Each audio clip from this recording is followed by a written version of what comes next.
ஆமா, மதியத்துக்கு என்ன செய்யலாம்னு இருக்கிற? என்னத்த போய் செய்ய, பாத்திரமெல்லாம் கழுவணும், அவ்வளவுதான். நான் கேட்டது அது என்ன செய்யல, மதியத்துக்கு சாப்பிட என்ன செய்ய போறேன்னு கேட்டேன் நான். கேள்வி எப்ப பாரு திங்கறதே இருக்குது. என்னடி எங்க முனவர வந்து சத்தமா சொல்லு, என்னத்த முனவனன்ட்டு? அது ஒண்ணு இல்லைங்க அத்தை, பூச்சி மருந்து சாம்பார்ல ஊத்தலாமா இல்ல அரளிவதியே பொரியலா செய்யலாமான்ட்டு யோசனை பண்ணிட்டுக்கிறத்த. அப்படியா? அதே செய்யி, கொஞ்சம் எல்லாமே நல்லா இருக்குதான்னு கொஞ்சம் டேஸ்ட் பார்த்து கேட்டு வந்து கொடு. என்ன அத்தை என்ன சொல்றீங்க? ஆமா, இப்ப எதுக்கு கத்துற? நீ சொல்றது நான் கேட்டு அமைதியா தானே இருந்தோம். போய் வேலை இருந்தா செய் போ. ஒரு சாம்பார், ஒரு ரசம், ஒரு பொரியல், அதுக்கப்புறம் அப்பளம் செய். அதை விட்டு சும்மா ராங்க பேசிட்டு இருக்காது என்கிட்ட, சரியா? சரிங்க அத்தை, செய்யறேன்.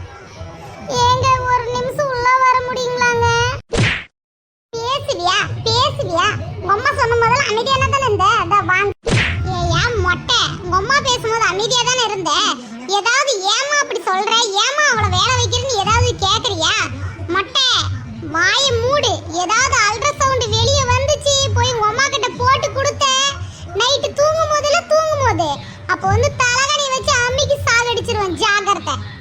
எங்க அம்மா இருந்தாலும் அடி வாங்குறேன், எங்க அம்மா இல்லைனாலும் அடி வாங்குறேன். இதுக்கு ஒரு விடிவு காலமே இல்லையா கடவுளே?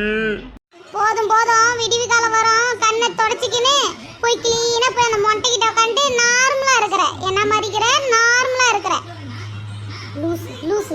ரெண்டு மொட்டைங்கிட்ட நான் சேர்ந்து நான் படுற பாடு கொஞ்சம் நஞ்சம் இல்லை. வச்சிட இருக்காம நிஜமாலுமே ஒரு நாளைக்கு பூச்சி பிறந்த உனக்கும் உங்க அம்மாவுக்கும். கடவுளே, நான் என்ன செஞ்சேன்? நான் பாட்டுக்கு சிவனேன்ட்டு தானே அமைதியா உக்காணுதான்.